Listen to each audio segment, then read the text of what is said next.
Good evening. This is CTV News for March 29th. I'm Byron Scott. And I'm Melissa Wright. Thanks for joining us.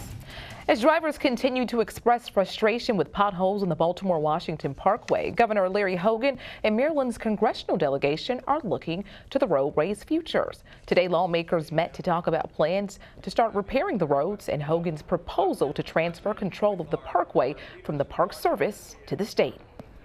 On the immediate issue with the National Park Service controlled part of the BW Parkway is that they're beginning this evening, actually, with what they call the pothole killer. And they'll be working over the weekend to fill potholes, and then, as Senator Cardin indicated, they will be moving ahead within weeks on resurfacing that portion under their control.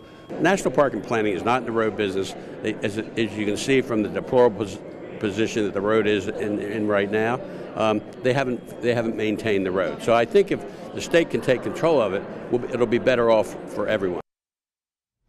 Among talks about the Parkway, legislators also spoke briefly about the Chesapeake Bay, the seafood industry, and the Howard Street Tunnel.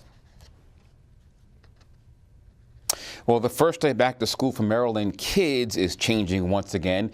This after lawmakers in Annapolis override the governor's veto of a bill. The measure gives local jurisdictions control over their own school calendars, overturning an executive order that required all public schools in the state to start after Labor Day. While the legislation infuriated the governor, local lawmakers were happy, they say, with the change. This will give our schools back their spring break, allow them to have a winter break, allow the schools to be flexible so we can have longer school calendar and be able to make sure that we impact with those snow days too. It's really important that we give our local LEAs the ability, or school boards the ability, to have a flexible calendar. And the measure takes effect immediately. A top Democratic lawmaker says he's all for revamping the redistricting process, but it's only done if it's on a national level. The U.S. Supreme Court heard oral arguments in two cases earlier this week. Both center around whether Maryland and North Carolina's districts have been drawn along partisan lines. Congressman Steiny Horner says it's not a process that should be done state by state.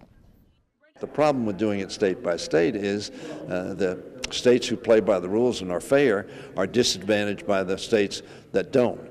My view is, under our Constitution, the Congress can set the rules. We passed a bill, H.R. 1, to do exactly that, and I'm hopeful the Senate takes it up and passes it. Is Governor Hogan in agreement with that? Well, I'm writing a letter to Governor Hogan and to Governor Cooper. As you may know, Governor Cooper of North Carolina, they both wrote an op-ed together. I agree with the proposition, but not the way they want to do it. And I'm going to urge Governor Hogan and Governor Cooper to urge the National Governors Association to support H.R. 1, or at least the redistricting provisions in H.R. 1, and ask the Senate to take it up and pass it. The Supreme Court is expected to render its decision in the two cases by the end of June. And police released surveillance video of a suspect who has robbed 5 businesses in the last 10 days. Check out this video. Police say this man robbed a convenience store on Marlboro Pike last Tuesday. You can see him waving what appears to be a handgun and demanding cash. But it didn't stop there. Police say he robbed a pawn shop the following day in Sea Pleasant. In both incidents, the man is wearing an orange hat, a black hoodie, and a black and white scarf. Police say the suspect is dangerous and obviously won't go off the streets.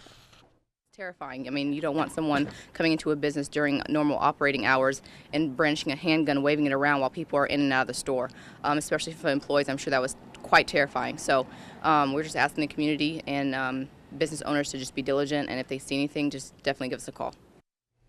And police say if you know this person, give them a call.